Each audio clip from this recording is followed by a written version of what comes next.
Assalamualaikum warahmatullahi wabarakatuh. Perkenalkan, nama saya Rahmi Siti Paujia dengan NPM 182151001. Pada kesempatan kali ini, saya akan mempresentasikan proposal kuantitatif yang telah saya susun dengan judul Pengaruh Disposisi Matematis terhadap Kemampuan Berpikir Reflektif Matematis Siswa SMA. Video ini dibuat untuk memenuhi tugas mata kuliah Seminar Pendidikan Matematika dengan dosen pengampu Bapak Dedi Nurjamil, SPD, MPD. Latar belakang masalah. Perkembangan sains dan teknologi merupakan salah satu alasan tentang perlu dikuasainya matematika oleh siswa. Matematika merupakan ilmu yang universal yang mendasari perkembangan teknologi modern menggunakan peran penting dalam berbagai disiplin ilmu dan memajukan daya pikir manusia. Dengan belajar matematika, siswa dapat melatih menggunakan pikirannya secara logis, analisis, sistematis, kritis, dan kreatif, serta memiliki kemampuan bekerja sama dalam menghadapi berbagai masalah serta mampu memanfaatkan informasi yang diterimanya. Disposisi matematis sangat menunjang keberhasilan belajar matematika. Peserta didik memerlukan disposisi matematis untuk menghadapi masalah, memupuk tanggung jawab dalam belajar, dan mengembangkan kebiasaan kerja yang baik dalam matematika. Karakteristik demikian penting dimiliki peserta didik.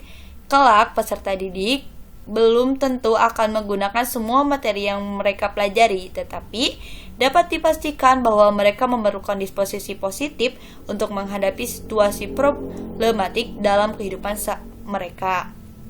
Dengan adanya disposisi matematis, maka dapat berpengaruh dalam peningkatan kemampuan menyelesaikan persoalan matematika yang memerlukan analisis yang mendalam. Apabila kemampuan penyelesaian soal analisis mendalam meningkat, maka kemampuan berpikir reflektif tingkat tinggi juga akan meningkat. Salah satu kemampuan berpikir tingkat tinggi adalah berpikir reflektif matematis.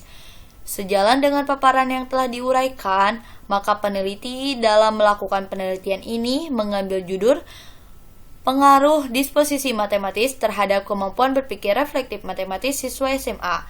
Penelitian ini dimaksudkan untuk mengetahui pengaruh disposisi matematis terhadap kemampuan berpikir reflektif matematis siswa SMA. Rumusan masalah. Berdasarkan latar belakang masalah yang telah dipaparkan, peneliti merumuskan rumusan masalah, yaitu bagaimana pengaruh disposisi matematis terhadap kemampuan berpikir reflektif matematis siswa SMA. Definisi operasional. Yang pertama, disposisi matematis. Disposisi matematis adalah keadaan di mana individu memiliki ketertarikan terhadap matematika yang ditunjukkan dengan kecenderungan berpikir positif serta pandangan terhadap matematika sebagai suatu yang logis dan bermanfaat. Disposisi matematis memiliki peran penting dalam menyelesaikan suatu permasalahan matematika. Disposisi dalam memberikan dorongan motivasi untuk menguatkan keyakinan ketika mengerjakan suatu masalah. Disposisi merupakan faktor penting dalam menentukan keberhasilan peserta didik mempelajari matematika. Yang kedua, kemampuan berpikir reflektif matematis. Berpikir reflektif adalah proses yang terarah dan tepat di mana individu mengkaitkan pengetahuan yang sebelumnya telah dimiliki dengan yang sedang dipelajari sehingga dapat mencari solusi yang tepat untuk menyelesaikan suatu permasalahan agar mendapatkan hasil pengerjaan yang lebih optimal. Selain itu, berpikir reflektif merupakan kegiatan menyelesaikan pengetahuan yang dibutuhkan dalam menyelesaikan permasalahan. Tujuan penelitian. Sejalan dengan rumusan masalah di atas, penelitian ini dilakukan dengan tujuan untuk mengetahui dan mendeskripsikan pengaruh disposisi matematis terhadap kemampuan berpikir reflektif matematis siswa SMA. Manfaat penelitian. Penelitian dilakukan dengan harapan dapat memberikan manfaat baik secara teoritis maupun praktis. Manfaat teoritis menjadi titik acuan sumber penambah keilmuan dan wawasan yang berkaitan dengan kemampuan berpikir reflektif serta disposisi matematis siswa SMA. Yang kedua, manfaat praktis. Bagi peneliti, penelitian ini diharapkan dapat menambah wawasan pengetahuan tentang kemampuan berpikir reflektif ditinjau dari disposisi matematis. Bagi sekolah, diharapkan dengan adanya penelitian ini dapat dijadikan masukan sebagai alternatif penyelesaian permasalahan mengenai kemampuan berpikir reflektif berdasarkan disposisi matematis dalam semua mata pelajaran, khususnya pelajaran matematika. Yang ketiga, bagi pendidik. Dengan adanya penelitian ini, diharapkan pendidik dapat terus meningkatkan kemampuan berpikir reflektif serta disposisi matematis yang muncul dalam diri peserta didik melalui berbagai metode, pendekatan, dan model pembelajaran yang beragam. Yang keempat, bagi peserta didik, hasil penelitian ini diharapkan dapat memberikan dorongan kepada peserta didik untuk meningkatkan kemampuan berpikir reflektif dalam menyelesaikan persoalan sehingga mendapatkan hasil yang lebih optimal. Selain itu, diharapkan peserta didik mampu meningkatkan disposisi matematis pada diri sendiri. Landasan teoritis. Kajian teori. Yang pertama, disposisi matematis. Disposisi matematis peserta didik dikatakan baik jika peserta didik tersebut menyukai masalah-masalah yang merupakan tantangan serta melibatkan dirinya secara langsung dalam menemukan atau menyelesaikan masalah. Selain itu, peserta didik merasakan dirinya mengalami proses belajar saat menyelesaikan tantangan tersebut. Dalam prosesnya, peserta didik merasakan munculnya kepercayaan diri, pengharapan, dan kesadaran untuk melihat kembali hasil berpikirnya. Indikator dari disposisi matematis adalah sebagai berikut. Kepercayaan diri dalam menyelesaikan masalah matematika, mengkomunikasikan ide, dan memberi alasan. Yang kedua, refleksi dalam mengeksplorasi ide-ide matematis dan mencoba berbagai metode untuk memecahkan masalah. Yang ketiga, bertekad kuat untuk menyelesaikan tugas-tugas matematika. 4. Ketertarikan dan keingintahuan untuk menemukan sesuatu yang baru dalam mengerjakan matematika. Yang kelima, kecenderungan untuk memonitor dan merefleksikan proses berpikir dan kinerja. Yang keenam, mengaplikasikan matematika dalam bidang lain dan dalam kehidupan sehari-hari. Dan yang terakhir, penghargaan peran matematika dalam kultur dan nilai, baik matematika sebagai alat maupun matematika sebagai bahasa. Yang kedua, kemampuan berpikir reflektif matematis. Proses berpikir reflektif tidak tergantung pada pengetahuan peserta didik semata, tetapi proses bagaimana memanfaatkan pengetahuan yang telah dimilikinya untuk memecahkan masalah yang dihadapi. Jika peserta didik dapat menemukan cara untuk memecahkan masalah yang dihadapi sehingga dapat mencapai tujuan, maka peserta didik tersebut telah melakukan proses berpikir reflektif. Menurut Hamilton dalam Anton pada tahun 2016, karakteristik dari berpikir reflektif adalah sebagai berikut. Yang pertama, refleksi sebagai analisis retrospektif, di mana individu merefleksikan pemikirannya untuk menggabungkan pengalaman sebelumnya dan bagaimana pengalaman tersebut berpengaruh dalam praktiknya. Yang kedua, refleksi sebagai proses pemecahan masalah, menentukan langkah yang diambil untuk menganalisis dan menjelaskan masalah sebelum mengambil tindakan. Yang ketiga, refleksi kritis pada diri. Proses analisis mempertimbangkan kembali dan mempertanyakan pengalaman dalam konteks yang luas dari suatu permasalahan. Yang keempat, refleksi pada keyakinan dan keberhasilan diri. Keyakinan lebih berpengaruh terhadap individu pada saat menyelesaikan suatu pekerjaan maupun masalah daripada pengetahuan. Selain itu, keberhasilan juga berpengaruh penting dalam menentukan praktik dalam kemampuan berpikir reflektif. Hasil penelitian yang relevan. Untuk menunjang penelitian yang sedang dilaksanakan, peneliti menggunakan jurnal artikel yang relevan dalam kemampuan berpikir matematis ditinjau dari disposisi matematis. Judul artikel yang digunakan ada 3. Yang pertama, analisis kemampuan berpikir reflektif siswa SMP ditinjau dari disposisi matematis siswa. Untuk tujuannya itu untuk menganalisis kesulitan yang dihadapi oleh siswa SMA dalam mengerjakan soal-soal kemampuan berpikir reflektif yang ditinjau berdasarkan kemampuan disposisi matematis. Metode yang digunakan metode analisis deskripsi untuk menganalisis data yang tersedia dan diolah sehingga diperoleh gambaran yang jelas tentang fakta-fakta dan hubungan antara fenomena yang diteliti. Hasil dari penelitian ini, seluruh indikator refleksi masih belum tercapai ditinjau dari disposisi matematis siswanya. Hal tersebut disebabkan oleh beberapa faktor. Yang pertama, materi matematika yang masih kurang dipahami sehingga siswa mengalami kesulitan saat memecahkan masalah matematis yang sukar. Yang kedua, siswa membuat kesalahan dalam konsep saat melakukan tes kemampuan berpikir reflektif. Dan yang terakhir, siswa belum pernah menemukan tes dengan kemampuan berpikir reflektif sebelumnya. Yang kedua, artikel yang berjudul Peningkatan Kemampuan Berpikir Reflektif Matematis Siswa SMA Melalui Pembelajaran Berbasis Masalah ditinjau dari kemampuan awal matematis. Untuk tujuannya itu untuk menelaah peningkatan kemampuan berpikir reflektif matematis siswa sebagai akibat dari penggunaan pembelajaran berbasis masalah ditinjau dari kemampuan awal matematika. Jenis penelitiannya merupakan penelitian eksperimen semu dengan desain kelompok kontrol non-ekuivalen. Hasil penelitiannya menyimpulkan bahwa peningkatan kemampuan berpikir reflektif matematis siswa yang memperoleh pembelajaran berbasis kemampuan berpikir reflektif matematis siswa yang memperoleh pembelajaran berbasis masalah lebih baik secara signifikan dibandingkan dengan siswa yang memperoleh pembelajaran konvensional ditinjau dari kemampuan awal matematika. Dan untuk jurnal yang terakhir itu berjudul Analisis Disposisi Matematik Peserta Didik dalam Pembelajaran Matematika pada Materi Statistika di MTS N11 Tasikmalaya.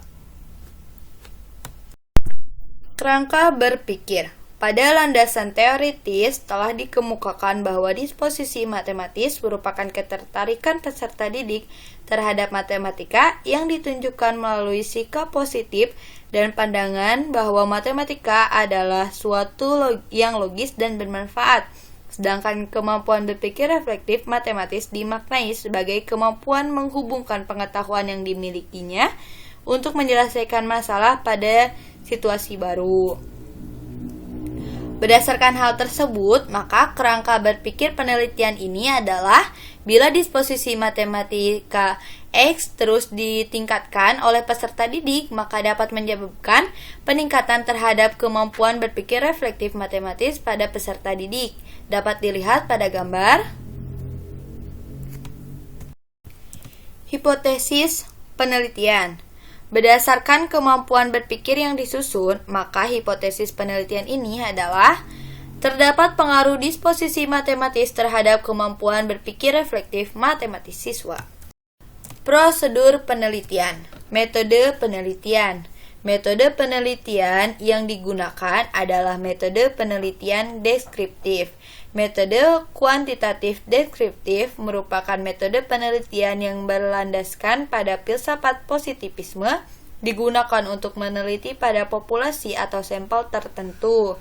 Pengumpulan data menggunakan instrumen penelitian, analisis data bersifat kuantitatif dengan tujuan untuk menguji hipotesis yang telah diterapkan. Itu menurut Sugiono pada tahun 2015.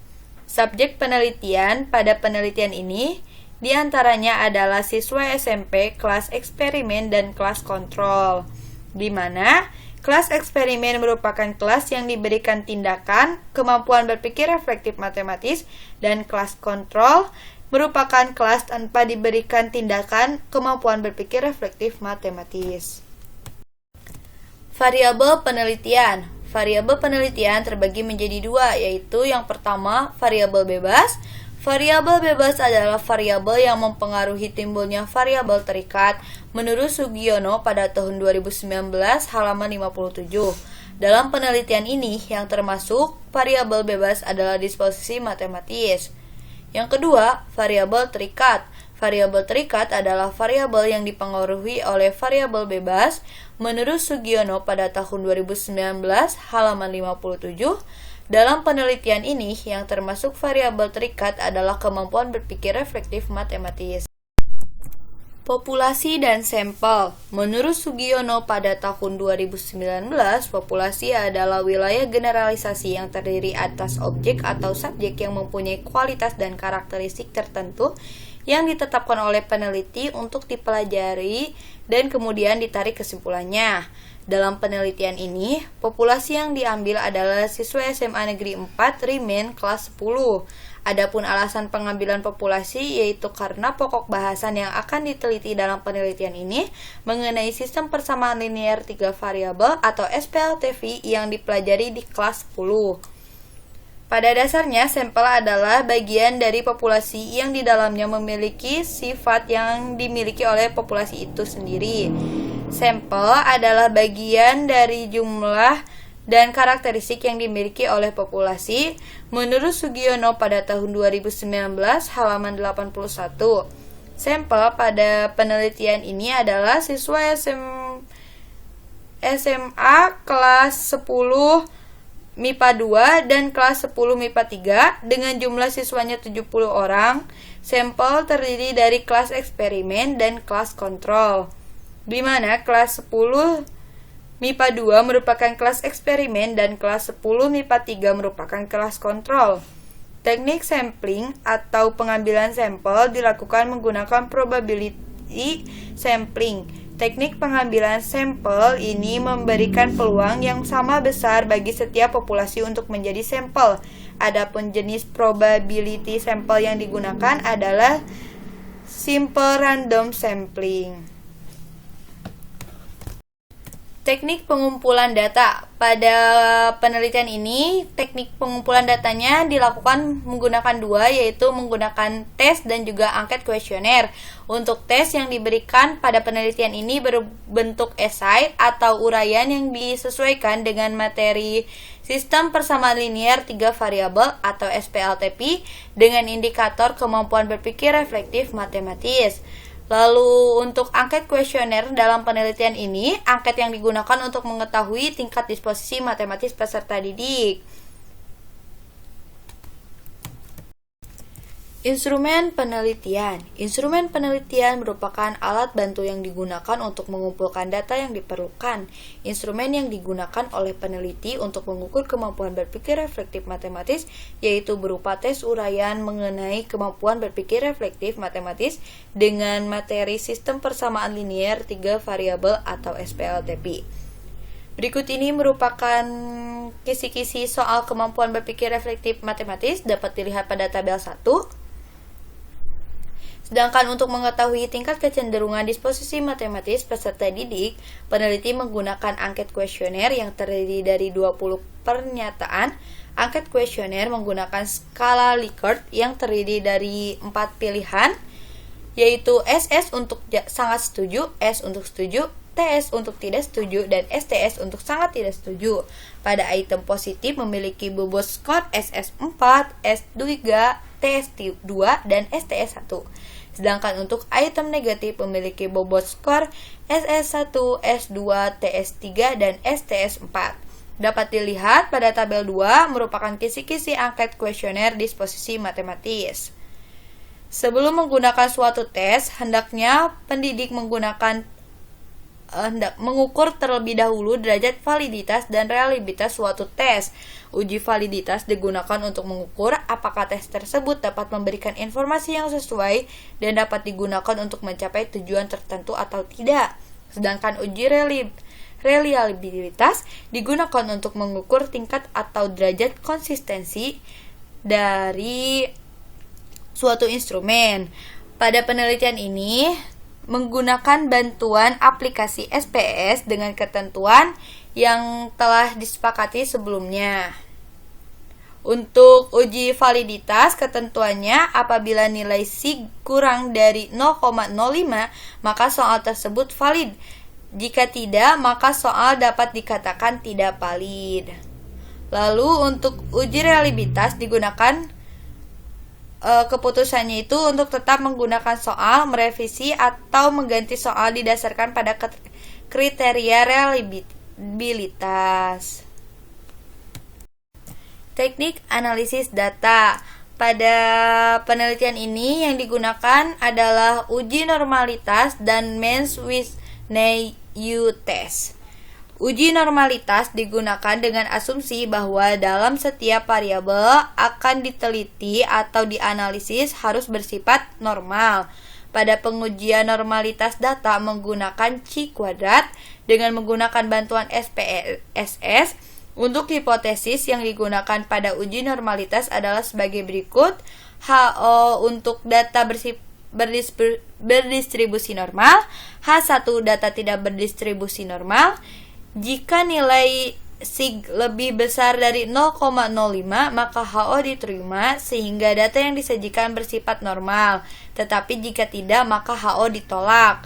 Mann-Whitney test digunakan untuk menguji signifikasi komparatif dua sampel independen dengan data ordinal. Pada pengujian ini menggunakan SPSS dengan hipotesis HO tidak terdapat pengaruh antara variabel X dan Y, H1 terdapat pengaruh antara variabel X dan Y.